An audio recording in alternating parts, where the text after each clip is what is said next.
इसके पश्चात हस्तिनापुर की यह अवस्था है कि हस्तिनापुर में धृतराष्ट्र हैं, गांधारी हैं और उनके जो 100 पुत्र हैं वे तो महाभारत के युद्ध में मारे जा चुके हैं। पांडव राज्य कर रहे हैं। विदुर जी जो हैं, ये विदुर जी युद्ध नहीं करते, महाभारत के युद्ध में ये नहीं होते क्योंकि तीर्थ यात्रा के लिए पहले ही निकल जाते हैं। लेकिन जब युद्ध समाप्त हो गया तब विदुर जी आते हैं। क्यों आते हैं? तो कहा जब संत जन हमारे घर आते हैं, वैष्णव आते हैं, साधु आते हैं, तो वे स्वयं के किसी प्रयोजन से, स्वार्थ से नहीं आते। क्यों हमारे घर आते हैं? कहा हमारे कल्याण के लिए, ताकि हम जीवों का कल्याण हो जाए। हम जो इस संसार में पड़े हैं, इस संसार से मुक्त हो जाएं। हमने भगवान को गर्भ में जो वचन दिया था कि निकलते आपका भजन करेंगे, उस वचन को याद दिलाने के लिए, हमारे जीवन के उद्देश्य को याद दिलाने के लिए साधु और संत हमारे घर आते हैं। तो विदुर जी आए धृतराष्ट्र के महल में और धृतराष्ट्र से कहा कि भैया देखो, आपके 100 पुत्रों का वध हो चुका है महाभारत के युद्ध में। अब आप तो बहुत बूढ़े हो गए हैं, वृद्ध हो गए हैं, तो भी अभी तक घर नहीं छोड़ा, यहीं महल में पड़े हुए हैं। अरे अब तो पांडव राजा बन गए हैं, कम से कम अब तो अपना मोह छोड़िए राज सिंहासन से, हस्तिनापुर से, और जाकर किसी जंगल में भजन कीजिए। हमेशा घर में ही पड़े रहना ठीक नहीं होता। कभी कभी समय निकालकर थोड़ा धन जुटाकर जाना चाहिए तीर्थ स्थलों में, धामों में, नवद्वीप, मायापुर में, वृंदावन, मथुरा में जाना चाहिए। और वहां जाकर करना क्या चाहिए? केवल दर्शन से संतुष्ट नहीं होना चाहिए, दर्शन तो करना ही चाहिए, साथ में कहीं कोई कथा सत्संग चल रहा हो तो वहां जाकर बैठना चाहिए और सुनना चाहिए। ये धाम जाने का सर्वोत्तम फल होता है। तो समझाया कि देखिए भैया, थोड़ा निकलिए महल से, छोड़िए घर की आसक्ति को, अब तो बूढ़े हो गए हैं, अब तो ये पांडव लोग संभालेंगे हस्तिनापुर को। आप चलिए हमारे साथ वन में और भजन करके, साधन करके, तपस्या करके, जप तप करके अपना जीवन सफल कीजिए। लेकिन धृतराष्ट्र का जो मन है, बुद्धि है, वो संसार में ही लगी हुई है, वो महल में, घर में ही है। देखिए, जब हम बचपन से भक्ति नहीं करते, या जो माता पिता हैं ये बचपन से अपने बच्चों को भगवान की भक्ति में नहीं लगाते, तब बूढ़े होने के बाद तो व्यक्ति वैसे ही सनक सा जाता है, पागल हो जाता है, कुछ बनता नहीं है। और तब हम क्या भजन करेंगे? भजन करना चाहिए जब हम एकदम युवावस्था में हो, बचपन में, तब भगवान का भजन करना चाहिए। बुढ़ापे में जब आंखों से दिखेगा नहीं तब क्या दर्शन करेंगे, जब कानों से सुनाई नहीं देगा तब क्या कथा सुनेंगे, जब मुख से बोलते नहीं बनेगा, वाणी लड़खड़ाने लगेगी, तब क्या नाम जप करेंगे। तो जब हम ठीक हैं, अच्छे हैं, तब भगवान का भजन कर लेना चाहिए, तब घूम लेना चाहिए धामों में, तीर्थों में, सब स्थानों पर, और अपने साथ अपने बच्चों को भी भगवान के भजन में लगाना चाहिए। अकेले ही धाम और तीर्थ में नहीं जाना चाहिए, बच्चों को अवश्य लेके जाना चाहिए, क्योंकि वे ही तो आगे की परंपरा को बढ़ाएंगे। उन्हें पता ही नहीं होगा कहाँ कौन सा धाम है, किस धाम की क्या महिमा है, तो वे क्या अपने बच्चों को बताएंगे और क्या भक्ति करेंगे। इसलिए बच्चों को पहले भगवान की भक्ति में लगाना चाहिए। धृतराष्ट्र ने समझाया, विदुर ने समझाया, धृतराष्ट्र के समझ नहीं आया। तब विदुर जी ने एक बड़ी सुंदर कथा सुनाई। धृतराष्ट्र ने कहा, विदुर एक बात बताओ। अब क्योंकि विदुर जी वैराग्य की बात कर रहे थे, और वैराग्य की बात संसारी पुरुषों को अच्छा नहीं लगता। जिनका मन धन में, घर में, संपत्ति में, जमीन जायदाद में लगा हुआ है, उनसे कहो कि सब छोड़ दो, सब मोह माया है, तो उन्हें बातें अच्छी नहीं लगती। तो विदुर जी ने क्या किया?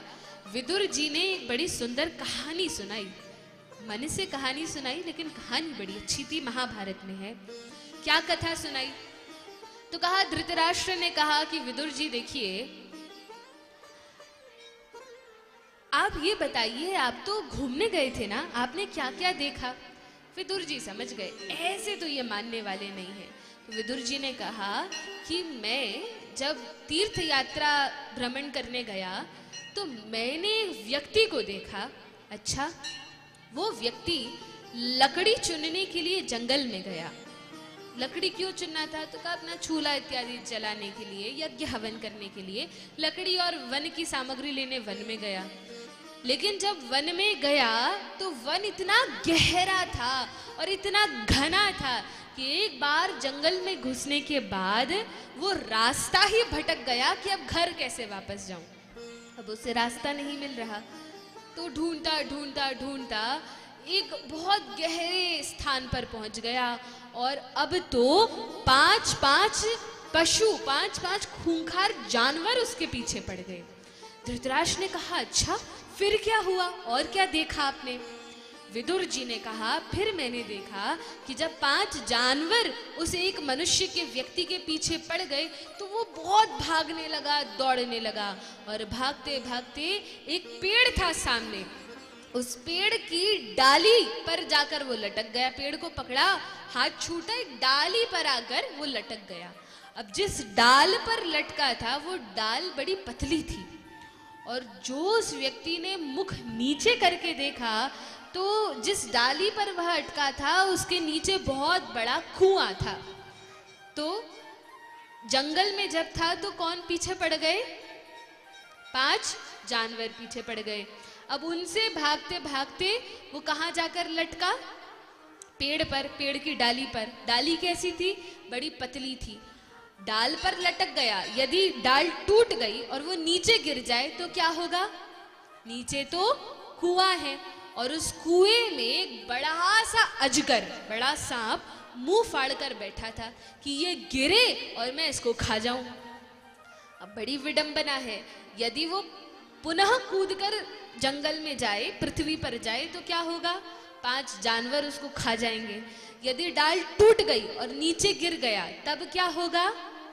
तब कौन खा लेगा? अजगर खा जाएगा। ऊपर से जिस डाल पर वह लटका था, डाली पर, शाखा पर, उसको 2 चूहे काट रहे थे, एक सफेद चूहा और एक काला चूहा।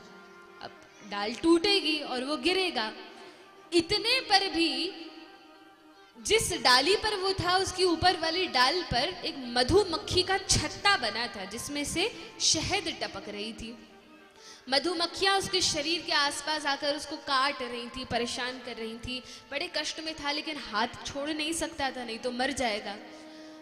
इतने पर भगवान ने देखा कि बड़ी दयनीय स्थिति है इस जीव की, तो भगवान ने विचार किया कि मैं जाकर इसका कुछ कल्याण करता हूँ। भगवान तो दयालु हैं। तो भगवान विचार करते हैं, इतने में एक पागल हाथी आता है और अपनी सूंड से उस पेड़ को पकड़कर जोर जोर से हिलाने लगता है। तब भगवान अधीर हो गए और भगवान ने अपने विमान को वैकुंठ से भेजा, जाओ जाकर इस व्यक्ति की रक्षा करो। और जहां पर वो लटका था वहीं पर विमान आकर रुक गया और विष्णु दूत ने कहा, आओ भैया मेरा हाथ पकड़ो, इस विमान पर बैठ जाओ। अब वो बैठने वाला था लेकिन इतने में हुआ क्या कि ऊपर जो मधुमक्खियों का छत्ता था उस छत्ते में से शहद टपक रही थी एक एक बूंद करके। तो उसने क्या किया, वो विमान पर तो नहीं बैठा, उसने सोचा पहले शहद खा लूं और वो शहद चाटने में लग गया। तो धृतराष्ट्र ने घबराकर पूछा, अरे विदुर, इतना गधा व्यक्ति, इतना मूर्ख व्यक्ति कौन होगा कि वो डाल टूटने वाली है, 5 पशु पीछे लगे हैं, पागल हाथी पेड़ को हिला रहा है, मधुमक्खियां काट रही हैं और भगवान ने कृपा करके विमान भेजा है तो भी शहद चाटने में लगा है। ऐसा मूर्ख व्यक्ति भला कौन होगा? विदुर जी ने कहा कि भैया ऐसे मूर्ख व्यक्ति और कोई नहीं, आप और हम सभी संसार के जीव हैं। कहा कैसे है? कहा कि वो जो मनुष्य है, वो जो व्यक्ति है, घने जंगल में फंस गया है, वो और कोई नहीं, आप हम सभी हैं। कैसे? कहा हम सभी इस संसार रूपी जंगल में फंस गए हैं। यहाँ कोई हमारा अपना नहीं है और ये घर भी हमारा नहीं है, ये स्थान हमारा नहीं है। हमारा असली घर तो भगवान का धाम है, जहाँ श्रीमती राधा रानी और भगवान कृष्ण रहते हैं, जहाँ पर नित्य लीला चलती है, वो हमारा वास्तविक ठिकाना है। ये हमारा घर नहीं है। यहाँ तो हम आ गए हैं और इस संसार रूपी जंगल में आकर, जो बड़ा विषम है, बड़ा गहरा है, यहाँ आकर हम फंस गए हैं। अब फंस गए, ऊपर से 5-5 जानवर पीछे लगे हैं। कौन है ये 5 जानवर जो हम सबके पीछे लगे हैं? कौन है? कौन है? हमारी जो 5 इंद्रियां है ना, ये आंख, नाक, कान, जिह्वा, त्वचा, ये 5 जानवर हैं, 5 इंद्रियां 5 जानवर हैं जो हमारे पीछे लगी हैं। अब आप कहेंगे ये कैसे पीछे लगी है? तो हमारी आंखें कहती हैं कि देखने के लिए सुंदर सुंदर दृश्य लाओ। भगवान को देखकर हमें संतुष्टि नहीं होती। क्यों? क्योंकि हमारा मन निर्मल नहीं है, मन पवित्र नहीं है। हमें तो चाहिए टीवी, चाहिए सिनेमा, चाहिए मोबाइल देखना है। ये सब देखने में हमारी इंद्रियां जाती हैं, मन और आंखें जाती हैं। कान कहते हैं कि सुनने के लिए सुंदर सुंदर संगीत लाओ। केवल कथा सुनने में आनंद नहीं आता, थोड़ा नचाओ, थोड़ा ये गाओ, वो गाओ, चुटकुले सुनाओ, ऐसा करो, वैसा करो। हमारे कानों ये हमें परेशान करते हैं। मुख कहता है कि प्रसाद खाने में अच्छा नहीं लगता, क्योंकि अभी संस्कार नहीं बने। चटपटा लाओ, तीखा लाओ और अखाद्य वस्तुएं खाने का मन होता है। तो इस प्रकार से जिह्वा परेशान करती है। तो ये 5 इंद्रियां हमारे पीछे लगी है। ऊपर से वो जो पागल हाथी है जो पेड़ को हिला रहा है, वो कौन है? वो हमारा मन है, जो बहुत परेशान करता है। अर्जुन कहते हैं, चंचलम ही मनः कृष्ण प्रमाथि बलभद्रणम तस्याहम निग्रहम मन्ये वायोरिव सुदुष्करम। हे मधुसूदन, हे भगवान कृष्ण, मेरा ये जो मन है ये बहुत चंचल है, बहुत कठिन है, दुष्कर है।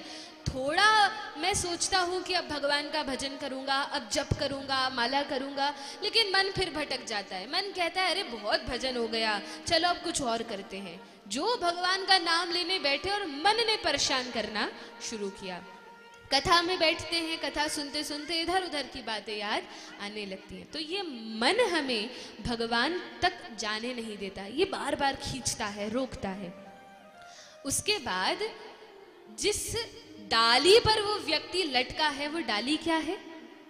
वो हमारा जीवन है, जो कि बड़ा पतला है, पता नहीं कब टूट जाए। और उसको भी 2 चूहे काट रहे हैं, एक काला और एक सफेद। ये चूहे क्या हैं? कहा ये दिन और रात है। एक एक दिन जो हमारे जीवन से जा रहा है और एक एक रात जो होती जा रही है, ये निरंतर हमारे जीवन को काटते जा रहे हैं, कम करते जा रहे हैं। प्रत्येक क्षण हमारा समय कम हो रहा है, हम मर रहे हैं प्रत्येक क्षण। और उस पर भी नीचे एक बड़ा कुआं है, जिसमें क्या बैठा है? कुएं में क्या है? कौन है? अजगर। अजगर मुंह फाड़े बैठा है। और वो अजगर क्या है? कहा वो मृत्यु है।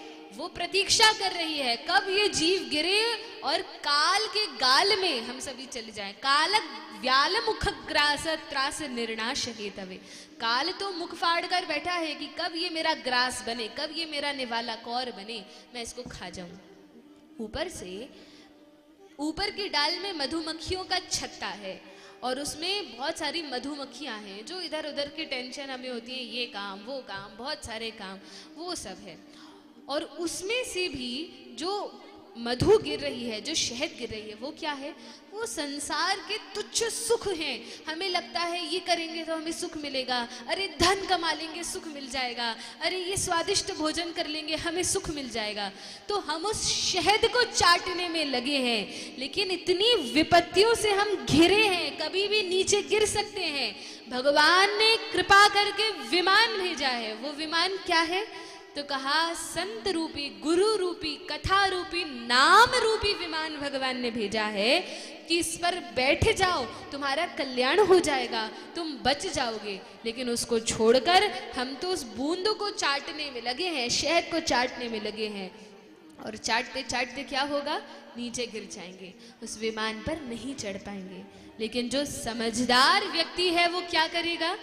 वो सोचेगा भैया शायद तो बाद में चाट लेंगे जब जिंदा बचेंगे, पहले विमान पर तो चढ़ जाएं, फिर देखेंगे सुख मिल ही जाएगा। तो वो अपने प्राणों को बचाएगा। इसी प्रकार से ये जो ऊपर से दिख रहा है ये तो हमारा शरीर है, ये तो नष्ट होगा, लेकिन हम कौन हैं? तो कहा वास्तव में हम आत्मा हैं। शरीर तो जन्म लेता है, कुछ सालों बाद खराब हो जाता है, नष्ट हो जाता है, मर जाता है, इसको तो जला दिया जाता है, लेकिन हम कौन हैं? तो कहा हम आत्मा हैं। और जैसे शरीर को चलाने के लिए क्या करना पड़ता है? शरीर चलता रहे, क्या करना पड़ता है? इसके लिए क्या करना पड़ता है? जोर से बोलिए। शरीर को चलाने के लिए क्या करना पड़ता है? भगवान का नाम जप। अच्छा, खाना पीना नहीं खाएंगे, पानी नहीं पिएंगे तो क्या शरीर चलेगा? नहीं चलेगा। शरीर को चलाने के लिए शरीर का भोजन आवश्यक है। उसी प्रकार से आत्मा को मग्न रखने के लिए, आत्मा को आनंदित रखने के लिए आत्मा का भोजन भी आवश्यक है। और आत्मा का भोजन क्या है? क्या है आत्मा का भोजन? भगवान का नाम। भगवान का जो नाम है ये आत्मा का भोजन है। इसलिए यदि हमें अपने आप को, स्वयं को आनंदित रखना है तो क्या करना पड़ेगा? भोजन करना पड़ेगा। कौन सा? आध्यात्मिक भोजन, जो भगवान का नाम है। तो सभी जोर से बोलेंगे, हरे कृष्णा कृष्णा कृष्णा हरे हरे, हरे राम राम राम हरे हरे।